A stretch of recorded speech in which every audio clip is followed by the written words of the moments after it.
Class. आज हम वीएसीपीआर theory continue करने वाले हैं। लास्ट लेक्चर में हमने इसके बेसिक्स देखे थे, कैसे अप्लाई किया जाता है वीएसीपीआर थ्योरी को, वो देखा था और कुछ सिंपल एग्जांपल्स पर अप्लाई किया था। ठीक है, आज हम इसके और एग्जांपल्स करने वाले हैं और हम अपनी अंडरस्टैंडिंग को और बढ़ाएंगे कि इसको किस तरीके से जल्दी से अप्लाई कर सकते हैं और अगर ज़्यादा कॉम्प्लिकेटेड स्ट्रक्चर आ जाता है तो उसके साथ कैसे डील करेंगे। ठीक है, मैंने समरी साइड में लिखी है, आपको बस यही ध्यान रखना है कि फर्स्ट स्टेप में हम क्या करेंगे, Lewis dot structure find out करेंगे, लिखेंगे, then electron region find out करेंगे, उसके बाद ज्योमेट्री और shape and then bond angle.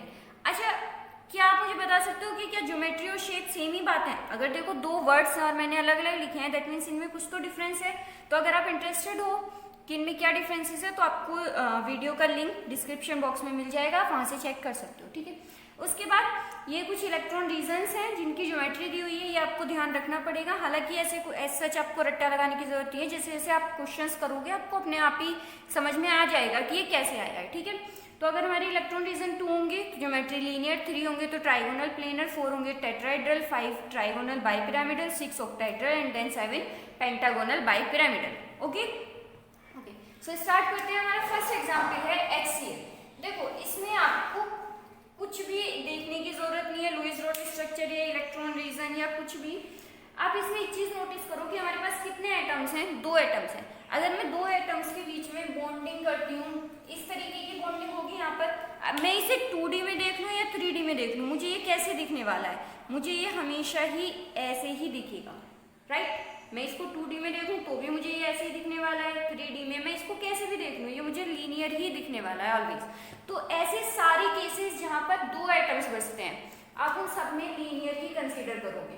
आगे ऐसे केसेस होंगे कि जहां पर आप हम लोन पेयर्स को इंक्लूड करेंगे, तो वहां पर आप कहोगे कि अगर हम एक और लोन पेयर इंक्रीज कर दें तब क्या होगा, या 2 और लोन पेयर इंक्रीज कर दें तब क्या होगा। तो उस केसेस में क्या होगा कि आपके पास 2 एटम्स बच रहे होंगे। तो ये सेल्फ अंडरस्टूड है कि जहाँ पर भी 2 एटम्स होंगे तो वो शेप बस लीनियर ही आने वाली है, इसलिए हम उन केसेस को डिस्कस नहीं करेंगे कहीं पर भी आगे। ठीक है, हमारा नेक्स्ट एग्जांपल है BeH2। ओके, सो BeH2 में हमें सबसे पहले लुईस डॉट स्ट्रक्चर बनानी है। देखो, लुईस डॉट स्ट्रक्चर बनाने की नीड क्यों है? क्योंकि हमें इलेक्ट्रॉन रीजन फाइंड आउट करने हैं। इलेक्ट्रॉन रीजन फाइंड आउट करने के लिए हमें क्या चाहिए? एक तो हमें बॉन्ड्स चाहिए कि कितने बॉन्ड्स बन रहे हैं, सिंगल हो या डबल हो या ट्रिपल हो, हमें नंबर ऑफ बॉन्ड्स चाहिए। और सेकेंड थिंग कि हमारे पास कोई लोन पेयर बच रहा है या अनपेयर्ड इलेक्ट्रॉन बच रहा है या नहीं बच रहा है। ठीक है, तो उसको हम और जल्दी कैसे कर सकते हैं? उसको और जल्दी ऐसे कर सकते हैं कि आप बेरिलियम में ये बताओ कि इसका वैलेंस इलेक्ट्रॉन्स कितने होते हैं। तो हमें पता है एटॉमिक नंबर 4 होता है, कॉन्फिगरेशन लिखेंगे तो 2 2 आएगा। ठीक, तो वैलेंस इलेक्ट्रॉन्स कितने होंगे? 2। अब एक चीज और नोटिस करो, आपकी जो सेंट्रल एटम होता है उसको छोड़कर जितने भी एटम्स बचे वही तो बॉन्डिंग करेंगे ना इस सेंट्रल एटम से। तो कितने बॉन्ड्स बनेंगे? जितने एटम है उतने ही बॉन्ड्स बनेंगे। यहाँ पर 2 हाइड्रोजन है तो दोनों हाइड्रोजन बेरिलियम के साथ बॉन्ड बनाएंगे। ठीक है, एक हाइड्रोजन एक बॉन्ड बनाएगा, भले ही वो सिंगल बॉन्ड हो या डबल बॉन्ड हो या ट्रिपल बॉन्ड हो, उससे मतलब नहीं है, लेकिन बॉन्ड कितना होगा? बॉन्ड तो एक ही होने वाला है ना। तो जितने इसका मतलब सेंट्रल एटम को छोड़कर हमारे पास एटम्स हैं उतने ही हमारे पास नंबर ऑफ बॉन्ड्स आने वाले हैं, राइट? तो अगर यहाँ पर हमारे पास 2 हाइड्रोजन थे तो बॉन्ड्स भी कितने बनने वाले हैं? 2। और सीधी सी बात है कि अगर आपका सबसे सिंपल बॉन्ड कौन सा होता है? Single bond. और सिंगल बॉन्ड में भी आपको कम से कम एक एटम तो सेंटर एटम की तरफ से चाहिए होता है और एक इलेक्ट्रॉन सेंट्रल एटम की तरफ से और एक इलेक्ट्रॉन हाइड्रोजन की तरफ से। ठीक है, तो अगर मुझे 2 बॉन्ड्स बनाने हैं तो मिनिमम इलेक्ट्रॉन्स मुझे 2 तो चाहिए ही चाहिए, है ना। तो यहाँ से क्या आया कि 2 इलेक्ट्रॉन्स थे, वो दोनों के दोनों किसमें चले गए? बॉन्ड्स बनाने में। तो मेरे पास लोन पेयर तो कुछ बचा नहीं ना। ये जैसे जैसे आप प्रैक्टिस करोगे आपको बहुत जल्दी आ जाएगा। इससे क्या है कि हम लुईस डॉट स्ट्रक्चर बनाने से बच जाएंगे। ठीक है, या फिर आप लुईस डॉट स्ट्रक्चर बनाकर अगर करना चाहते हो तो आप इस तरीके से कर सकते हो कि 2 इलेक्ट्रॉन थे, हाइड्रोजन आया, हाइड्रोजन के पास एक इलेक्ट्रॉन था, बॉन्डिंग हो गई। तो अब भी बेरिलियम के पास क्या बचा? एक भी लोन पेयर नहीं है, जस्ट 2 बॉन्ड्स हैं। तो हमारे पास इलेक्ट्रॉनिक रीजन भी कितने आ गए? 2 आ गए। एक इलेक्ट्रॉन रीजन ये और एक इलेक्ट्रॉन रीजन ये, जो मैं यहाँ से भी डायरेक्ट देख सकती थी कि 2 आ गए। ठीक है, तो अगर हमारे पास 2 इलेक्ट्रॉन रीजन होते हैं तो हमारे पास ज्योमेट्री क्या होती है? लीनियर। तो इसीलिए इसकी ज्योमेट्री क्या हो जाएगी? लीनियर। और क्योंकि यहाँ पर एक भी लोन पेयर नहीं है इसलिए इसकी शेप भी हो जाएगी लीनियर। और लीनियर के टाइम पे जब हम लीनियर स्ट्रक्चर हमने पढ़ी थी लास्ट क्लास में, तो हमने देखा था कि जो एंगल बनता है वो कितना होता है? 180 डिग्री का। तो यहाँ पर बॉन्ड एंगल कितना हो जाएगा? 180 डिग्री। ओके, आई होप अच्छे से समझ में आ गया होगा। क्योंकि अब हम बाकी के जो भी एग्जाम्पल्स हैं वो इसी तरीके से डील करेंगे, हम उसमें ऐसे स्ट्रक्चर सच स्ट्रक्चर नहीं बनाने वाले हैं, ठीक है। नेक्स्ट है हमारा BCl3।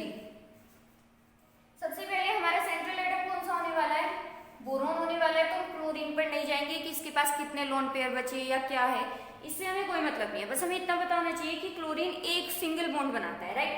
तो बोरोन का एटॉमिक नंबर कितना होता है 5। अगर मैं इसके कॉन्फ़िगरेशन लिखूं तो 2 और 3, दैट मींस 3 इलेक्ट्रॉन्स बचने वाले हैं इसके आउटर मोस्ट में, ठीक है। और वो 3 इलेक्ट्रॉन यूज हो जाएंगे इस क्लोरीन के साथ बॉन्ड बनाने में, और कितने बॉन्ड बनेंगे 3 बॉन्ड्स।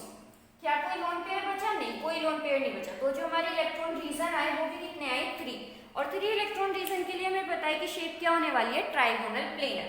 बना देते हैं। बोरोन आपका सेंटर में आ जाएगा, एक Cl एंड Cl, ये हो गए आपके ट्राइगोनल प्लेनर, ठीक। तो ज्योमेट्री और शेप भी, क्योंकि यहाँ पर कोई लोन पेयर नहीं है तो इसीलिए शेप भी सेम ही रहने वाली है, क्या आएगा ट्राइगोनल प्लेनर, राइट। और एंगल कितना होगा इनके बीच में, तो हमने लास्ट क्लास में देखा ही था 120 डिग्री, तो एंगल हो जाएगा यहाँ पर बॉन्ड एंगल आपका, देख ही चुके हैं इसलिए तो आपको सिंपली लगनी चाहिए ऑफ कोर्स, ठीक है। उसके बाद नेक्स्ट है CH4। अगेन वही हमारा सेंट्रल एटम कार्बन, कार्बन का एटॉमिक नंबर 6, कॉन्फ़िगरेशन 2 और 4 के 4 इलेक्ट्रॉन्स यूज हो जाएंगे हाइड्रोजन के साथ बॉन्डिंग करने में, तो हमारे पास रिजल्टेंट क्या आया 4 बॉन्ड्स, ठीक। कोई लोन पेयर बचा नहीं, कुछ नहीं बचा, 4 ही हो गया हमारा इलेक्ट्रॉनिक रीजन, ठीक है। तो ज्योमेट्री क्या आएगी, ऑफ कोर्स टेट्राहेड्रल, टेट्राहेड्रल को शॉर्ट में TD से डिनोट कर देते हैं। एंगल 109 डिग्री 28 मिनट्स, या फिर आप इसको लिख सकते हो 109.5 डिग्री, एक ही बात होती है, ठीक है। ड्रॉ कर लेते हैं H then H and H, right. तो ये हो गए आपके टेट्राहेड्रल। नेक्स्ट एग्जांपल पर आते हैं, सिंपल, क्वाइट सिंपल, टाइम भी बहुत कम लग रहा है अगर आपने बेसिक अच्छे से समझा होगा तो। देन आता है NH3, ठीक। Again central atom nitrogen, nitrogen की एटॉमिक नंबर 7, कॉन्फ़िगरेशन 2 और 5, ठीक। आउटर मोस्ट शेल में कितना, यानी कि हमें सिर्फ वैलेंस इलेक्ट्रॉन से मतलब है, हमें कोई एटॉमिक नंबर भी नहीं चाहिए। तो आप ये अपने, अगर आपने पीरियोडिक टेबल के बारे में अच्छे से स्टडी किया होगा, उसमें किस तरीके से ट्रेंड चलता है, तो आपको आइडिया हो जाएगा कि हाँ ये 15 ग्रुप से आता है, तो इसका जो वैलेंस इलेक्ट्रॉन्स होंगे वो 5 होने वाले हैं, ठीक है। तो आपको एज सच एटॉमिक नंबर भी याद रखने की जरूरत नहीं है, आगे से हम ये यूज करने वाले हैं तो और शॉर्ट हो जाने वाला है, ठीक है। अब इस 5 में से क्या होगा, जो 3 है वो तो हाइड्रोजन के साथ बॉन्डिंग में चले गए, 3 इलेक्ट्रॉन्स, तो रिजल्टेंट क्या है 3 बॉन्ड्स, ठीक। अब बचे कितने इलेक्ट्रॉन्स, 3 तो यहाँ पे चले गए, बचे कितने 2 इलेक्ट्रॉन्स, और 2 इलेक्ट्रॉन्स का क्या होता है एक लोन पेयर, राइट।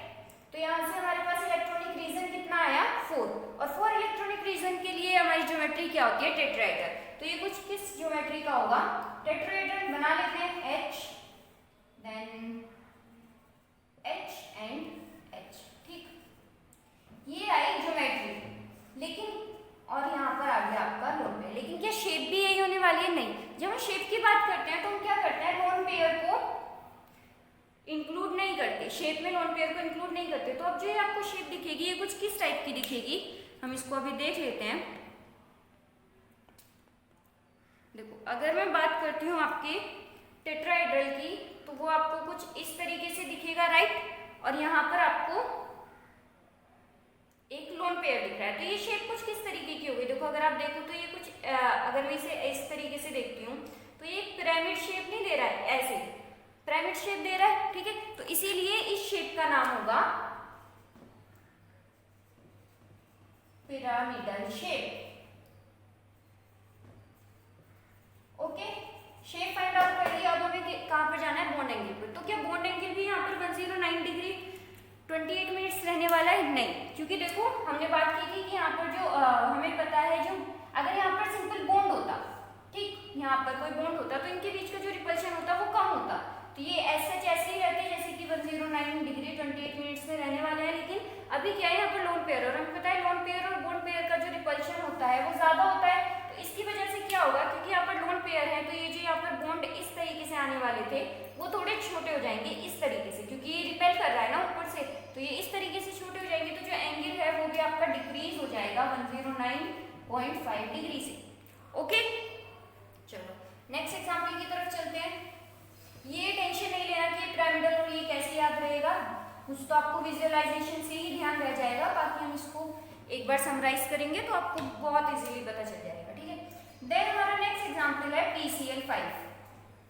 देखो यहाँ पर क्या है, फॉस्फोरस है। फॉस्फोरस कौन सी लाइन में आता है, नाइट्रोजन की लाइन में आता है ऑफकोर्स। तो इसके भी जो वैलेंस इलेक्ट्रॉन्स हुए वो कितने हुए, 5 इलेक्ट्रॉन्स हुए, और ये 5 के 5 इलेक्ट्रॉन्स यूज हो जाएंगे क्लोरीन के साथ बॉन्ड बनाने में, और रिजल्टेंट में कितने बॉन्ड्स बनेंगे, 5 बॉन्ड्स। कोई लोन पेयर बचा नहीं, कोई नहीं। इसका मतलब जो हमारा इलेक्ट्रॉन रीजन आया वो भी क्या आया, 5। और हमें पता है 5 इलेक्ट्रॉन रीजन के लिए शेप क्या होने वाली है, ट्राइगोनल बाय पिरामिडल। अब देखो आपको नाम से ही पता चल रहा है, यहाँ पर क्या है, ट्राइगोनल, मतलब एक तो आपको कुछ ट्राइगोनल टाइप की शेप मिलेगी, जैसे यहाँ पर थी यानी कि ट्राइंगुलर टाइप। तो अगर मैं इस तरीके से बनाना चाहूँ तो कुछ इस तरीके से बनेगी, P ही ले लेते हैं, ठीक है, फॉस्फोरस क्योंकि हमारा सेंट्रल एटम है।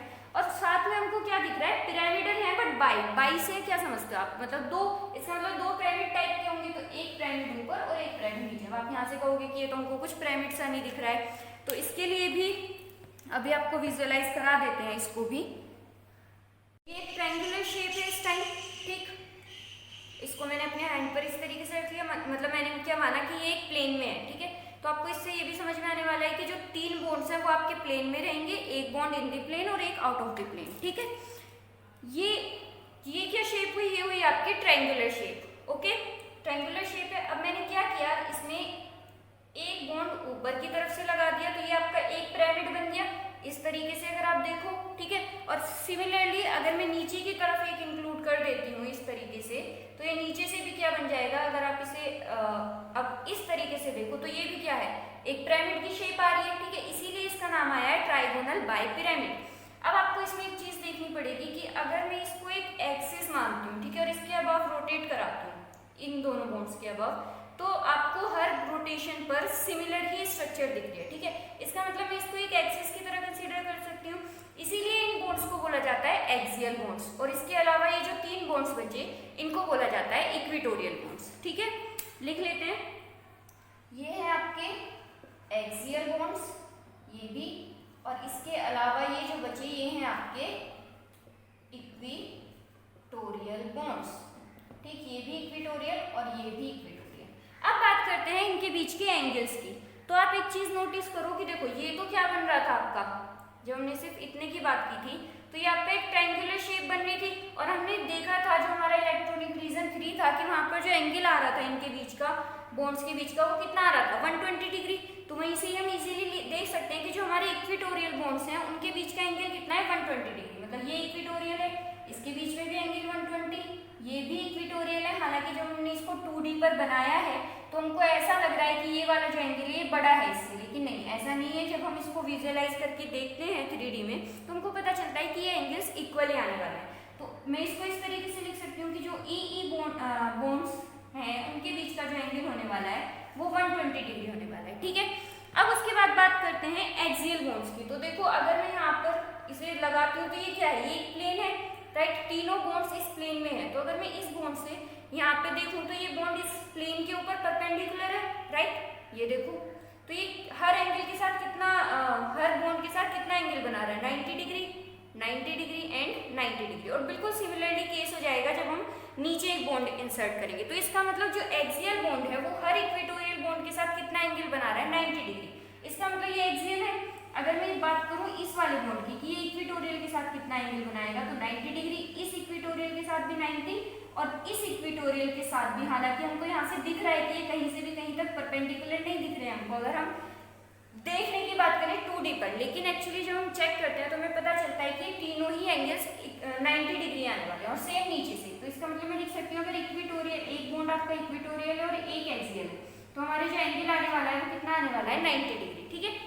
अब मैं बात करती हूँ अगर हमारे दोनों बॉन्ड्स एक्सियल हो जाए, ठीक, तो ये तो सबसे सिंपल है। अगर दोनों बॉन्ड्स एक्सियल हो जाएंगे तो ये एक एक्सिस में आ गए, दैट मींस एक स्ट्रेट लाइन, और हमें पता है स्ट्रेट लाइन पर जो एंगल बनता है वो कितना होता है, 90 डिग्री। तो अगर मैं बात करूँ एक्सियल बॉन्ड्स की तो ये आपका आने वाला है 180 डिग्री, सॉरी 180 डिग्री, ठीक है।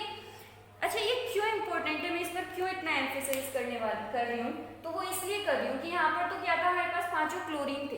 बाई चांस इसकी जगह आपके पास कुछ इस तरीके का स्ट्रक्चर हो जाए कि PCl3F2, अब क्या होगा, क्या मैं कहीं पर भी Cl और कहीं पर भी F को पुट कर सकती हूँ? नहीं कर सकती। देखो इसके पीछे भी एक लॉजिक है कि जो ज्यादा इलेक्ट्रोनेगेटिव एलिमेंट होने वाले हैं ना, इलेक्ट्रोनेगेटिव, उनको आप हमेशा एक्सियल पोजीशन दोगे। अब इलेक्ट्रॉन्स होते हैं, उनकी टेंडेंसी होती है कि वो इलेक्ट्रॉन को अपनी तरफ अट्रैक्ट करते हैं, ठीक है। तो अगर मैं इसको यहाँ पर पोजीशन कर देती हूँ फ्लोरीन को, तो ये क्या करेगा कि जो सेंट्रल एटम का भी इलेक्ट्रॉन है और अपना इलेक्ट्रॉन है, तो ये इस इलेक्ट्रॉन को भी अपनी तरफ को अट्रैक्ट करेगा, ठीक है। तो उसकी वजह, जबकि क्लोरीन जो है वो इतना अट्रैक्ट कर नहीं पाएगा, तो वो इलेक्ट्रॉन कुछ यहीं पर ही रह जाएगा, राइट। तो अब इनके बीच में रिपल्शन जो है वो कम हो जाएगा, क्योंकि इलेक्ट्रॉन्स जो है वो दूर हैं। अगर यहाँ पर भी Cl होता तो ये इलेक्ट्रॉन भी यहीं पर ही होता और रिपल्शन ज्यादा होता। दूसरी चीज, क्योंकि एक्सियल और इक्वेटोरियल के बीच में एंगल कम होता है, तो एक्सियल कोशिश करता है रिपल्शन की वजह से कि मतलब रिपल्शन को मिनिमम करें, क्योंकि रिपल्शन ज्यादा है। तो इस वजह से ये भी देखा गया है कि जो एक्सियल बॉन्ड लेंथ होती है वो इक्वेटोरियल बॉन्ड लेंथ से ज्यादा होती है। तो अगर आपसे पूछा जाए कि इसमें लार्जर बॉन्ड लेंथ किसकी होगी, फ्लोरीन की या क्लोरीन की, तो आप कहोगे फ्लोरीन की। जो बॉन्ड लेंथ है वो एक्सियल की ज्यादा होती है इक्वेटोरियल से, आप इस चीज को भी ध्यान रखो। और ये किस वजह से है, ये इसी वजह से है क्योंकि इनको रिपल्शन को कम करना है। एक्सियल क्योंकि एंगल कम बना रहा है 90 डिग्री, तो इसीलिए वो दूर होने की कोशिश करता है, इस चक्कर में उसकी जो बॉन्ड लेंथ है वो इंक्रीज कर जाती है, ठीक है। तो अब हमारा क्वेश्चन क्या हुआ, हाँ PCl3F2 की अगर हम बात करें तो फास्फोरस तो सेंट्रल एटम में बीच में आ गया, एक Cl यहाँ पर आया, एक Cl यहाँ पर, एक Cl यहाँ पर, फ्लोरीन यहाँ और हमारा दूसरा फ्लोरीन यहाँ पर, राइट। तो अब आपसे क्वेश्चन क्या पूछ सकते हैं कि आप बताओ कि F और Cl के बीच में जो बॉन्ड एंगल होगा वो कितना होगा।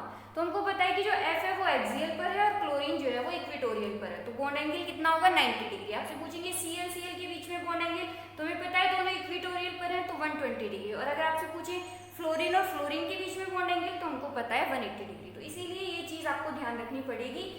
एक ये पॉइंट ध्यान रखना पड़ेगा कि जो इलेक्ट्रोनेगेटिव एटम होगा आप उसको हमेशा एक्सियल पोजीशन दोगे, और जो बॉन्ड लेंथ होती है वो भी एक्सियल की ज्यादा होती है, सिर्फ इसीलिए क्योंकि वो अपना रिपल्शन जो है उसको मिनिमाइज करने की कोशिश करता है, मिनिमम करने की कोशिश करता है, ठीक है। आई होप आपको ये समझ में आ गया होगा, अच्छे से समझ में आ गया होगा। अब नेक्स्ट एग्जाम्पल करते हैं। नेक्स्ट है SF4। अगेन वही सल्फर है, ठीक है। कितना होगा सल्फर का जो वैलेंस इलेक्ट्रॉन्स होंगे वो कितने होंगे, सल्फर जो है वो ऑक्सीजन वाली फैमिली में आता है, तो इसका भी ऑफ कोर्स वैलेंस इलेक्ट्रॉन्स कितने होंगे 6। अब 6 में से 4 तो चले गए फ्लोरीन के साथ बॉन्ड बनाने में, तो यहाँ से हमें मिले 4 बॉन्ड्स मिल गए, ठीक है। और साथ में कितने इलेक्ट्रॉन्स बचे, -4 हुए तो 2 इलेक्ट्रॉन्स बचे और 2 इलेक्ट्रॉन्स का हुआ एक लोन पेयर, तो यहाँ से 4 + 1 हमारे पास कितने इलेक्ट्रॉनिक रीजन आए 5। तो इसका मतलब जो आपकी ज्योमेट्री होने वाली है वो क्या होने वाली है, ट्राइगोनल बाइपिरामिडल। तो ज्योमेट्री तो हमें क्या मिल गई TBP ट्राइगोनल बाइपिरामिडल। लेकिन क्या शेप भी यही होगी, नहीं, क्योंकि यहाँ पर एक लोन पेयर इन्वॉल्व है, तो इसका मतलब इसकी जो शेप होगी वो चेंज होगी। चलो चेक करते हैं कि इसकी शेप क्या होगी। ये मेरे पास TBP है, एक ट्राइगोनल बाइपिरामिड। अब मैं क्या कर रही हूँ कि इसमें से मैंने एक बॉन्ड यहाँ से रिमूव कर दिया है और उसकी जगह पर क्या आ गए हैं यहाँ पर एक इलेक्ट्रॉन पेयर। अब अगर मैं इसे ध्यान से चेक करती हूँ तो ये मुझे कुछ इस तरीके का दिख रहा है कि ये तो एक स्टैंड हो गया, राइट, और ये इसकी 2 साइड्स हो गई। तो ये आपको किसी गेम की याद नहीं दिला रहा है, आपने बचपन में बहुत खेला होगा, आप इस झूले पर बहुत ज्यादा बैठे होंगे अपने फ्रेंड के साथ।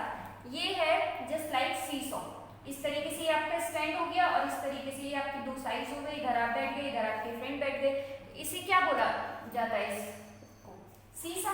तो इस ये जो शेप आएगी इसका भी नाम क्या आया, सीसा। वो यहीं से ही आया है क्योंकि जो स्ट्रक्चर है वो लगभग सिमिलर दिख रही है, तो इसको ड्रॉ कर लेते हैं। सीसा लगभग किस टाइप का दिखेगा आपको, इधर सल्फर, फ्लोरीन, फ्लोरीन, एक और फ्लोरीन एंड ऊपर लोन पेयर। तो जो शेप आई वो क्या आई, सीसा।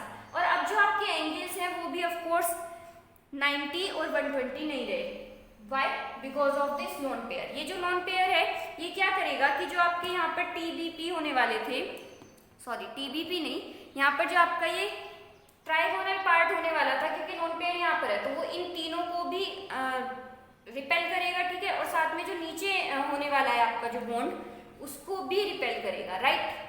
यहाँ पर जो है उसको भी रिपेल करेगा और इन तीनों को भी रिपेल करेगा इक्वली, ठीक। तो इसकी वजह से क्या होगा कि सारे बॉन्ड एंगल्स डिक्रीज कर जाएंगे।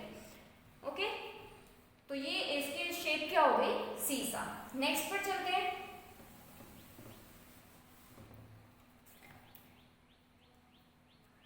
नेक्स्ट एग्जाम्पल है ClF3, right.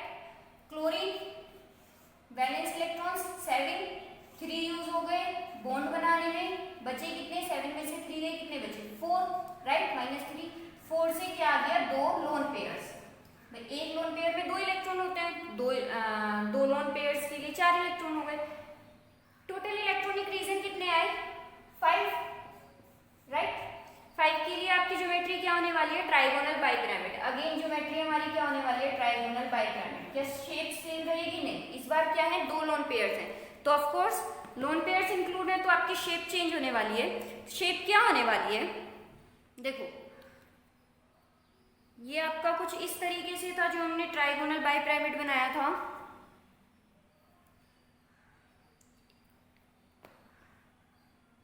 Three, 1 and this, right. ये आपका ट्राइंगल है, ये दोनों एक्सिस हो गए हैं, ठीक। अब मैंने क्या किया, यहां से एक हटाया, इसकी जगह एक लोन पेयर, यहां से एक हटाया, इसकी जगह एक लोन पेयर। अगर मुझे शेप चेक करनी है और मैं इसको थोड़ा सा रोटेट कर दूं तो ये मुझे किस तरीके का दिख रहा है, आप खुद देखो क्या शेप दिख रही है, ये कुछ टी जैसा नहीं दिख रहा है, राइट। ऑफ कोर्स टी ही है, टी जैसा क्या, कंप्लीटली टी दिख रहा है, इसीलिए जो इसकी शेप होती है उसको बोला जाता है टी शेप। ओके, कैसे ड्रॉ कर लेते हैं।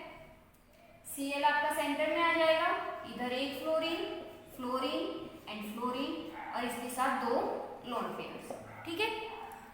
नेक्स्ट एग्जांपल क्लियर हो गया। Next example, next one is XeF2। Xe के बारे में जानते हो, जीनोन नोबल गैस है, ठीक है। नोबल गैस है तो वैलेंस इलेक्ट्रॉन्स कितने रहने वाले हैं, 8 में से 2 यूज हो गए बॉन्ड्स बनाने में, तो आपके पास 2 तो बॉन्ड्स आ गए। कितने इलेक्ट्रॉन्स बचे, -2 कर दो, कितने इलेक्ट्रॉन्स बचे, 6, ठीक है। 6 है तो लोन पेयर्स कितने होने वाले हैं, हाफ लोन पेयर्स हो जाएंगे, जस्ट इसके हाफ। कितने लोन पेयर्स आए, 3 lone pairs. Electronic configuration 2 + 3 5। Geometry trigonal bipyramid, simple, यहाँ तक तो कोई प्रॉब्लम है ही नहीं।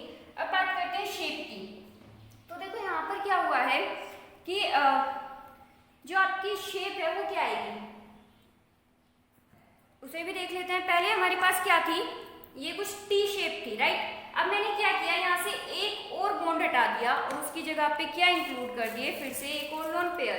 तो अब आपको ये शेप कुछ फैमिलियर सी लग रही है, बिल्कुल फैमिलियर है। CO2 में भी तो हमने कुछ इसी टाइप की शेप पढ़ी थी, राइट। क्या है ये, लीनियर, तो ऑफ कोर्स इसकी शेप क्या आने वाली है, लीनियर। शेप क्या हुई, लीनियर। और ऑफ कोर्स इसमें हमें बॉन्ड एंगल पता है, लीनियर जो शेप होती है उसका बॉन्ड एंगल कितना होता है, 180 डिग्री, राइट। चलो सिंपल, बहुत सिंपल है। नेक्स्ट एग्जांपल की तरफ चलते हैं। Next one is SF6। Again sulphur oxygen वाली फैमिली से है, वैलेंस इलेक्ट्रॉन्स कितने होने वाले हैं, 6, 6 के 6 यूज हो जाएंगे। फ्लोरीन के साथ बॉन्ड बनाने में तो हमारे पास क्या आएगा, 6 बॉन्ड्स। 6 बॉन्ड से तो इलेक्ट्रॉनिक रीजन्स भी कितने होने वाले हैं, 6। और जब 6 इलेक्ट्रॉन रीजन्स होते हैं तो हमारे पास ज्योमेट्री आती है ऑक्टाहेड्रल, कुछ इस टाइप की आपको दिखेगी। जैसे ये सल्फर आपका सेंट्रल एटम है, 1 2 3 4 5 एंड 6, और इस ज्योमेट्री को बोला जाता है ऑक्टाहेड्रल, राइट। यहाँ पर एंगल्स की बात कर लेते हैं, तो पहले हम विजुअलाइज करके देखते हैं इसको। ऑक्टाहेड्रल है वो आपको कुछ इस तरीके का दिखेगा। देखो यहाँ पर आप बहुत इजीली देख सकते हो, अगर मैं इन वाले बॉन्ड्स को हटा देती हूँ यहाँ से, तो ये क्या एक स्क्वायर टाइप का मुझे दिख रहा है, मतलब ये इस पर और ये इस पर कंप्लीटली परपेंडिकुलर दिख रहे हैं, तो इनके बीच में एंगल क्या बनने वाला है, 90 डिग्री।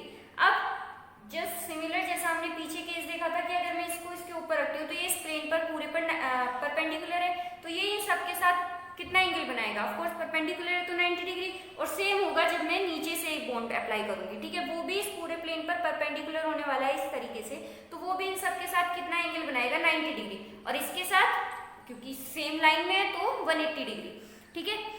तो अगर मैं यहाँ से चेक करती हूँ तो मुझे सारे एंगल्स कितने मिलने वाले हैं, 90 डिग्री। इसका मतलब यहाँ पर जो बॉन्ड एंगल आने वाला है वो कितना आने वाला है, 90 डिग्री। सिंपल, ये बहुत सिंपल ज्योमेट्री है, बॉन्ड एंगल 90 डिग्री। अरेंज कर देते हैं, बना लेते हैं इसको। यहाँ पर fluorine fluorine fluorine fluorine fluorine and fluorine. Shape की बात करें तो शेप कुछ चेंज होगी नहीं, क्योंकि यहाँ पर कोई भी लोन पेयर इंक्लूड नहीं है, तो जो ज्योमेट्री है वही इसकी शेप है, जो शेप है वही इसकी ज्योमेट्री है। ठीक है, नेक्स्ट एग्जांपल की तरफ चलते हैं।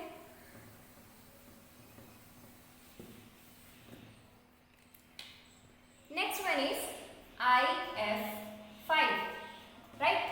आयोडीन अगेन फ्लोरीन क्लोरीन वाली फैमिली से है, तो इसमें भी कितने वैलेंस इलेक्ट्रॉन होने वाले हैं, 7। 7 में से 5 यूटिलाइज हो गए आपके फ्लोरीन के साथ बॉन्ड्स बनाने में, -5 हो गए, यहाँ से कितने बचे 2। ठीक, 5 बॉन्ड्स बन गए आपके, और 2 है तो एक लोन पेयर, 2 इलेक्ट्रॉन्स का एक लोन पेयर, तो आपका जो यहाँ से इलेक्ट्रॉन रीजन आए वो आए 6। इसका मतलब जो ज्योमेट्री होने वाली है वो होने वाली है ऑक्टाहेड्रल। लेकिन क्या शेप भी यही होगी, हम कहेंगे नहीं, क्योंकि यहाँ पर क्या है, एक लोन पेयर इंक्लूड है, तो इसलिए यहाँ पर जो शेप है वो चेंज होने वाली है। अब शेप क्या होगी, तो देखो ये था हमारा ऑक्टाहेड्रल, राइट। मैंने क्या किया कि यहाँ से एक बॉन्ड हटाया और उसकी जगह पे यहाँ पे क्या अप्लाई कर दिया, लोन पेयर ऑफ इलेक्ट्रॉन्स। अब अगर मैं इसको चेक करती हूँ तो ये आपको किस तरीके का दिख रहा है, देखो मैंने लास्ट टाइम भी बात की थी, क्योंकि यहाँ पर 90 डिग्री के एंगल्स बन रहे हैं, तो ये क्या है, एक स्क्वायर टाइप का दिख रहा है। जैसे वहां पर जब हमने पहले बात की थी ट्राइगोनल बाइपिरामिड की, तो वहां पे हमको एक ट्राइंगल टाइप दिखा था, यहाँ पे हमको क्या दिख रहा है, एक स्क्वायर टाइप दिख रहा है, तो ये हो गया स्क्वायर। और अगर मैं इसे ऊपर की तरफ देखूं तो ये क्या, एक पिरामिड टाइप की शेप बना रहा है इस तरीके से, तो इसका नाम क्या आएगा, स्क्वायर पिरामिडल। सिंपल है, बहुत सिंपल है। आपको कुछ बस आप थोड़ा सा विजुअलाइज अगर कर पा रहे हैं तो कुछ भी प्रॉब्लम नहीं है। ये होगा आपका स्क्वायर पिरामिडल। कैसे, आई का बीच में ऑक्टाहेड्रल बना देते हैं, हमने क्या किया, इसको हटा दिया, या फिर आप कहो कि इसको हटा दिया और इसकी जगह क्या आ गया यहाँ पर लोन पेयर्स। तो अब ये तो स्क्वायर हो गया, और ये इसके नीचे जो है ये इसका एक पिरामिड शेप हो गई। ठीक, तो ये क्या बन गया, स्क्वायर पिरामिडल। बहुत सिंपल है। यहाँ पर हम फ्लोरीन लगा देते हैं, 1 2 3 4 एंड 5। हालांकि ये बॉन्ड हमें बड़ा दिख रहा है इधर को, और ऐसा लग भी नहीं रहा है कि हाँ ये सारे के सारे 90 डिग्री है, लेकिन मैंने आपको विजुअलाइज कराया है कि ये सारे एंगल्स 90 डिग्री होने वाले हैं, और ये वाला एंगल कोई बड़ा नहीं। हालांकि इसमें यहाँ पर थोड़ा सा चेंज हो जाएगा, क्योंकि ये लोन पेयर यहाँ पर इंक्लूड है, तो ये ऑफकोर्स रिपेल करेगा इनको, जिसकी वजह से जो बॉन्ड एंगल है वो चेंज हो जाएगा। ठीक है, चलो नेक्स्ट एग्जाम्पल की तरफ चलते हैं। नेक्स्ट एग्जाम्पल है XeF4। अगेन जिनोन 8 होने वाला है, ठीक है, इसके वैलेंस इलेक्ट्रॉन से 4 चले गए बॉन्ड्स में, बचे कितने, 4 बचे। 4 के क्या आया, 2 लोन पेयर, राइट, 4 के half 2 lone pairs. Electron region 6, geometry again octahedral. लेकिन क्योंकि यहाँ पर लोन पेयर्स भी इंक्लूड हैं, तो ऑफ कोर्स जो इसकी शेप है वो चेंज होने वाली है। शेप क्या होगी, देखो ये था हमारा जो हमने लास्ट टाइम देखा था। अब मैंने क्या किया, यहाँ से एक और बॉन्ड रिमूव करके उसकी जगह भी क्या लगा दिया, यहाँ पर lone pair of electrons, right, आपको दिख रहा होगा। तो अब ये क्या बचा, एक स्क्वायर ही तो बचा, और स्क्वायर भी क्या है, एक ही प्लेन में है, तो इसीलिए हम इसको क्या बोलेंगे, स्क्वायर प्लेनर। आई होप समझ में आ गया होगा कि क्यों इसको स्क्वायर प्लेनर बोला गया है। आप इसको इस तरीके से भी देख सकते हो, जैसे जिनोन था बीच में, अगर मैं ऑक्टाहेड्रल बनाती तो वो इस टाइप से होता, क्योंकि 6 से आया मतलब ऑक्टाहेड्रल से आया, मैंने इसको भी हटा दिया, इसको भी हटा दिया, तो ये क्या स्क्वायर टाइप की शेप दे रहा है, राइट। और क्योंकि एक ही प्लेन में है, ना कोई इन द प्लेन वाला बॉन्ड है, ना कोई आउट ऑफ द प्लेन वाला बॉन्ड है, तो ये क्या हो गया, यहाँ पर आपके 2 लोन पेयर्स दिखा दो आप इस तरीके से। और मैंने आपको लास्ट में ही क्लियर कर दिया था कि जो लोन पेयर्स होंगे या मोर इलेक्ट्रोनेगेटिव एलिमेंट्स होंगे, हम उनको एक्सियल वाली पोजीशन पे देंगे। ये भी तो एक एक्सिस ही बना रहा है ना, ये भी एक्सियल पोजीशंस बना रहा है, तो यहाँ पर क्या हो जाएगी आपकी जो शेप होगी वो होगी स्क्वायर प्लेनर। ठीक है, हो गया क्लियर। नेक्स्ट और हमारा आज का लास्ट एग्जाम्पल, इसके साथ ही आपकी सारी शेप्स कवर हो जाएंगी, उसके बाद बस हमको इनको एक टेबल की फॉर्म में लिखना रह जाएगा। ठीक है, IF7 iodine again fluorine chlorine वाली फैमिली से 7, इसके क्या हो गए, वैलेंस इलेक्ट्रॉन्स हो गए, 7 के 7 कहाँ पर यूज हो गए, बॉन्ड बनाने में, तो इसका मतलब यहाँ पे क्या बनेगा, 7 बॉन्ड्स बनेंगे। तो इलेक्ट्रॉनिक रीजन भी कितने आ गए, 7, और 7 के लिए जो शेप होने वाली है वो क्या होती है, पेंटागोनल बाइपिरामिडल। पेंटागोनल बाइपिरामिडल किस टाइप की होती है? इसमें क्या होता है कि जैसे हमने यहाँ पर अभी स्क्वायर देखा था ना, स्क्वायर की जगह यहाँ पर 5 बोन्स आ जाएंगे। ये हमने स्क्वायर देखा था ऑक्टाहेड्रल वाली टाइम पे, तो अभी यहाँ पे 4 ना होकर आपके 5 बोन्स तो एक ही प्लेन में आ जाएंगे, इसीलिए तो वर्ड आया पेंटागोनल। पेंटा मतलब 5, तो 5 बोन्स तो एक ही प्लेन में आ गए। उसके बाद क्या होगा, जो 2 बोन्स बाकी के बचे वो एक आपका ऊपर की तरफ और सेम ऐसे ही एक बॉन्ड आपका नीचे की तरफ से आ जाएगा इस तरीके से, राइट। तो ये क्या बन जाएगी आपकी, ये पेंटागोनल है क्योंकि 5 बॉन्ड्स हैं और एक पिरामिड ऊपर की तरफ और एक पिरामिड आपका नीचे की तरफ, ठीक है। तो ये हो जाएगा आपका पेंटागोनल बाइपिरामिडल। बना लेते हैं इसको, ये आपका आई हो गया बीच में, ठीक, सेंट्रल एटम। उसके बाद 5 बॉन्ड्स आने वाले हैं, तो 1 2 देन 3 4 5, एक ऊपर और एक नीचे, ठीक। तो ये आपका कुछ ये देखो इस तरीके से ये बन गया आपका पेंटागन, 5 साइड से 1 2 3 4 5, और ये 2 बाइपिरामिड, ये पिरामिडल शेप देंगे ना इसको, ये देखो इस तरीके से। तो ये एक ऊपर की तरफ और एक नीचे की तरफ, यहीं से ही आपका नाम आया है पेंटागोनल बाइपिरामिडल, ठीक है। तो इसकी ज्योमेट्री क्या है, पेंटागोनल बाइपिरामिडल, पेंटागोनल बाइपिरामिडल, ठीक। और इसकी शेप क्या होने वाली है, वो भी सेम यही रहने वाली है क्योंकि यहाँ पर कोई भी लोन पेयर इंक्लूड नहीं है। अब आप कहोगे कि हम इसके अलावा भी तो केसेस फॉर्म कर सकते हैं ना, यहीं पर ही आप लोन पेयर बढ़ा दो।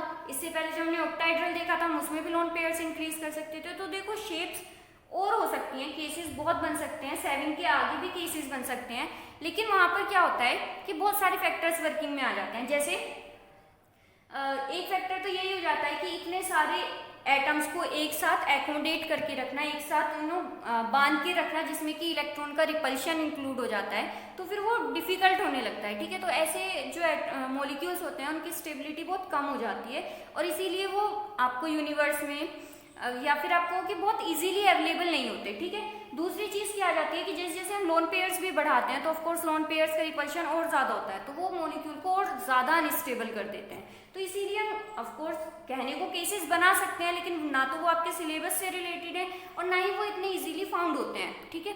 तो इसीलिए हम इतना ही रखने वाले हैं। आई होप कि आपको समझ में आया हो। देखो आपने नोटिस किया होगा कि यहाँ पर जो हमने एग्जाम्पल्स किए हैं वो बहुत जल्दी भी कवर किए हैं, ठीक है। हमने बहुत ज़्यादा टाइम नहीं लगाया है कि हाँ बहुत ज़्यादा टाइम हम इसमें लगाने वाले हैं, और इजीली हो भी रहे हैं, ठीक है। तो हम नेक्स्ट क्लास में क्या करने वाले हैं कि आज हमने जितनी भी ये शेप्स और ज्योमेट्रीज पढ़ी हैं इन सबको एक टेबुलर फॉर्म में लिख देंगे विद एग्जाम्पल्स, ताकि आपको थोड़ा सा याद रहे कि हाँ किसका कौन सा एग्जाम्पल्स था, विद शेप, ताकि आपको याद रहे कि हाँ ये शेप किस तरीके से ये शेप बनी है। और देखो नेम्स में आपको बहुत ज्यादा डाउट करने की जरूरत नहीं है, लीनियर है तो उनको समझ में आ रहा है, एक लाइन में है तो इसलिए लीनियर है। ट्राइगोनल प्लेनर क्योंकि यहाँ पर 3, देखो BeH2 BCl3 था, तो यहाँ पर कितने एटम्स थे, 3 एटम्स थे, राइट। तो 3 है तो उनको एक ट्रायंगल की फॉर्म में डाल दिया तो ट्राइगोनल आ गए। 4 है तो टेट्रा की फॉर्म में डाल दिया, टेट्रा मतलब 4 हो गया, ठीक है। उसके बाद अगर 5 आता है तो 5 का हमें पता है कि 5 का या तो पेंटा हो सकता है, ठीक है। लेकिन पेंटा क्या होगा कि वो एक प्लेन में हो जाएगा, और VSEPR में हम कोशिश ही क्या करें कि अगर रिपल्शन कम हो सकता है 3D में जाके तो हम कम करें। तो पेंटा को हम किस तरीके से डिवाइड कर सकते हैं, इसको हम डिवाइड कर सकते हैं 3 और 2 की फॉर्म में, राइट। तो 3 से क्या आ जाएगा ट्राइगोनल, और 2 बाइपिरामिड, ऊपर और नीचे एक दो पिरामिड आ जाएंगे, ठीक है। 6 के लिए आप मैथ्स में पढ़ते ही हो कि ओक्टा वर्ड आ गया है यहाँ पे, ओक्टाहेड्रल जो शेप होगी उस मतलब उसमें 6 साइड्स होंगी आपकी। उसके बाद 7 जो आता है ऑफकोर्स हम इसको भी डिवाइड कर सकते हैं अगेन 5 और 2 में, राइट। तो 5 से क्या वर्ड आ गया है आपका पेंटा, और 2 से अगेन बाइपिरामिड। उसके बाद जो बाकी की हमने शेप्स देखी थी, भले ही वो सीसा हो, तो वहां पे भी आपको समझ में आ रहा था कि F4 है। अब जब 4 F हमको इंक्लूड करने, देखो रीजन तो 5 ही होने वाला है, राइट। हमको 4 चाहिए ना, तो हम क्या कर सकते हैं, इस शेप में आएंगे, और ये लगभग क्या लग रहा है, सीसा जैसा लग रहा है, तो सीसा हो गया। उसके बाद अगर हमने ClF3 देखा था, तो 3 को हम कैसे अरेंज कर सकते हैं, इस तरीके से अरेंज कर सकते हैं, तो ये T शेप हो गई, ठीक है। F2 2 है तो ऑफकोर्स वो लीनियर ही रहने वाले हैं, ठीक है। उसके बाद अगर हमने XeF4 की बात करें जो कि ऑक्टाहेड्रल से आया था, तो देखो यहाँ पे ऑक्टाहेड्रल किस तरीके की होती है, 1 2 3 4 5 एंड 6। ऑक्टाहेड्रल के लिए हम 2 इनको रिमूव कर देते हैं एक्सिस को, तो ये क्या बन रहा है, स्क्वायर टाइप का बन रहा है, क्योंकि एक प्लेन में ही है, इन एंड आउट वाले तो हमने रिमूव कर ही दिए हैं, तो ये क्या हो गया स्क्वायर प्लेनर। तो आपको इनको ऐसे रट्टा लगाने की जरूरत नहीं है, आप थोड़ा सा भी अगर विजुअलाइज कर पाओगे तो आप इनको बहुत इजीली सॉल्व कर सकते हो, ठीक है। और रही बात एंगल्स की, तो मैंने आपको लास्ट लेक्चर में भी बताया था कि एंगल्स आपको ऐसे याद नहीं करने, रट्टा नहीं लगाना है इनकी वैल्यूज का, कुछ एंगल्स को छोड़ के आपको जस्ट ऑर्डर ध्यान रखना है कि हाँ किस में एंगल ज़्यादा होगा और किस में एंगल कम होगा। तो आई होप आपको ये क्लास समझ में आई होगी, और बहुत ज़्यादा क्लैरिटी के लिए आप उसकी नेक्स्ट क्लास देखिएगा, उसमें आपको एकदम अच्छे से ही क्लियर हो जाने वाला है सारा कॉन्सेप्ट। उसमें हम कुछ क्वेश्चंस भी डील करेंगे जो जनरली जहाँ पर कन्फ्यूजन हो जाता है, ठीक है। तो आज के लिए इतना ही, थैंक यू फॉर वॉचिंग।